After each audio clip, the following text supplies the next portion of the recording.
What's up, dirt riders on the tube? This is Enduro Bandit, and today I'm going to be showing you how to adjust your valve height. So you're going to need a feeler gauge before you start, and obviously some sockets, general tools. Make sure you have the bike washed nicely. You're going to need to change the oil, take all the plastics off, gas tank. Yeah, and we'll get further into detail on that in a bit. And this also applies to the Honda CRF230, and I'm pretty sure it applies to the Apollo 250, which is the next version of this bike. This is the earlier version of it. And the CRF230 is the bike that this bike is cloned after, so the engine is identical, just with a different brand name on it, amazingly. So yeah, I found the engine to be very reliable, and I'm quite happy with it. Very slight adjustment, but it makes a big difference. Right now this bike is very hard to start because the compression's bad. I've been riding it for about between 100 and 150 hours, and somewhere in there anyway. But anyway, it started losing compression recently quite rapidly, and I'm almost positive it's the valves. So you want to actually do your valve adjustment on an average trail bike. I'd say about 80 hours tops. On an MX bike, every 20 hours tops. So a lot of people don't even think about it, but it's actually something that you need to do on 4 strokes. 2 strokes, obviously you don't have to do it on them. So let's get into this.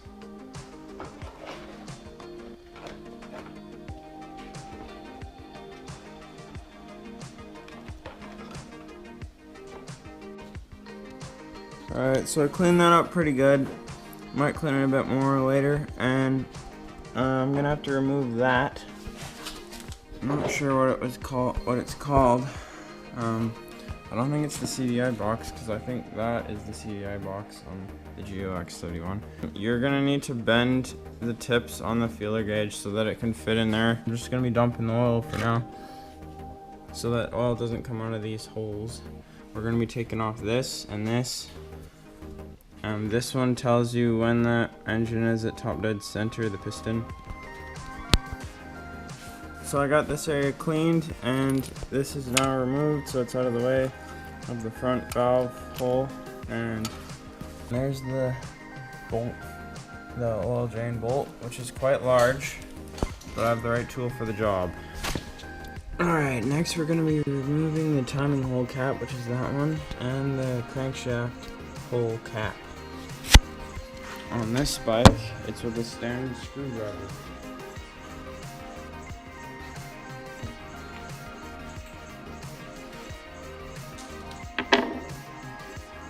Okay, you're going to need a 14mm socket with an extension, and you're going to rotate the crankshaft counterclockwise with it. You're going to turn it counterclockwise, and you want to wait till there's a T showing through the little timing hole cap.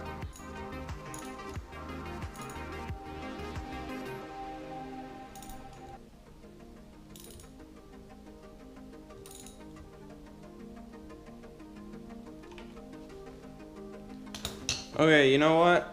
There is no T on the Geo on there through the timing hole slot, so I don't even know why they have this slot. There's no real purpose for it. So we're gonna find top dead center on the compression stroke, which that's a key part, has to be on the compression stroke. We're gonna find that a different way now. So on the Honda CRF230, there'll be a T. You'll see it through the timing hole, and a line to the left of the T, and you want the line to the left of the T aligned with the index notch in the timing hole. Your timing hole on the CRF230 will be probably on the top here, and so yeah, on the Geo it's here. So that is the exhaust valve at the front, the cap. This is the intake valve cap. So I'm going to take those off and we'll continue. For these, the only size I had that I used for this one was 15/16, which the 15/16 fit it perfectly. But you can use a crescent wrench.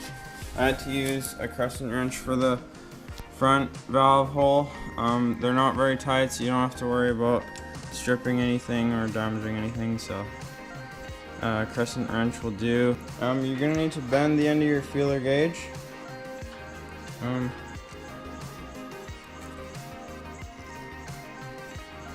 See that? It went in pretty nice. It's right down there. I'd say about 2 millimeters from the base there. And the front one, way harder to get at. So you can see it in there. That one's gonna be more of a challenge.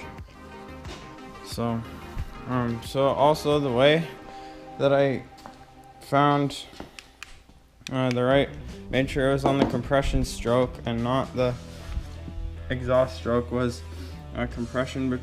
It comes before exhaust, so when you're turning this thing counterclockwise, you make sure that it gets harder to turn, and there'll be a little bit of a space in between the compression and exhaust where it's a bit easier to turn, but you want it on the first time when it gets harder to turn around, and then your valves will be at the point where you can adjust them with the feeler gauge. So I tried a whole bunch of different sizes of feeler gauge in there, and all of them are fitting, even the 0.1 size. So it's either really loose or I'm just not able to get an accurate reading with the feeler gauge in there. But anyway, I did a compression test and I got 90, which is very low. It should be like 170. Another thing I saw is that on these things, there's a little number on the top of them. This one says 3. It's for the exhaust, so I think this is the stock settings that they had from factory, and 6 for intake, so I think those are the recommended ones.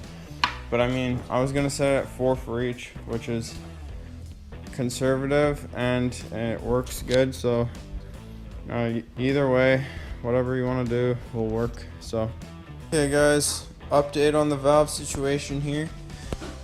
So on the CRF230s, there's going to be 2 nuts, a locking nut and adjusting nut, and so you won't need a special tool, but for the Geo, you're going to need a screw with a rubber tip, and you're going to have to bend it, like heat it up and bend it.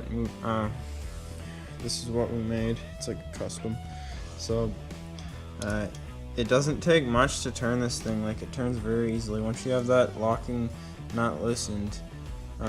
So then you have this, and then you have a wrench over top of it, and you got your feeler gauges. It is 6 at the back.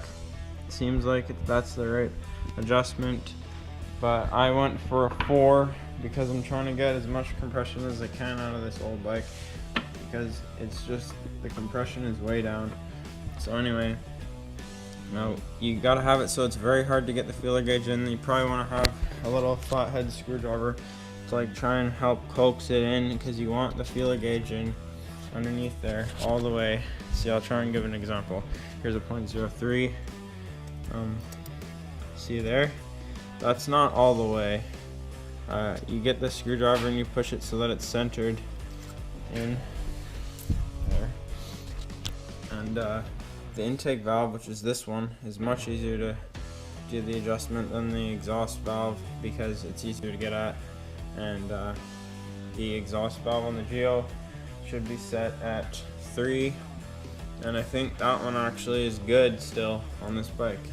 I can barely get a 3 in there. So, but on the Hondas, on the CRF230, I'd recommend 4 for both if you can't get an actual factory setting.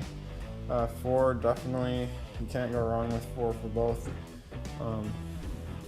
because once you get down to 2, then you risk blowing the valve seals from too much compression.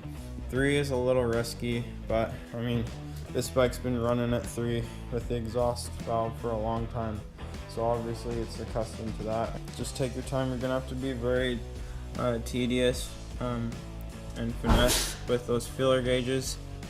Alright, I just put gas in the Geo, have it all back together, everything cleaned up.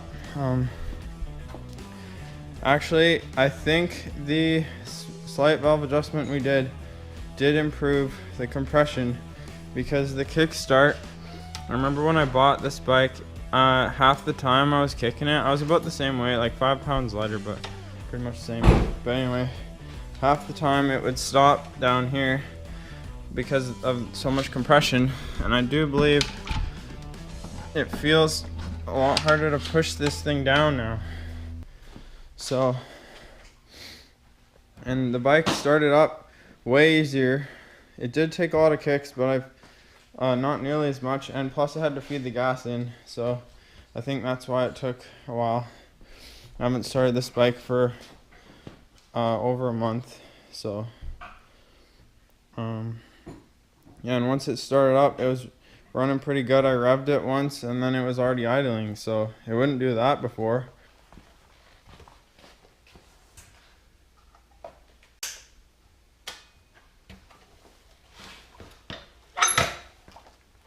Cold start, baby.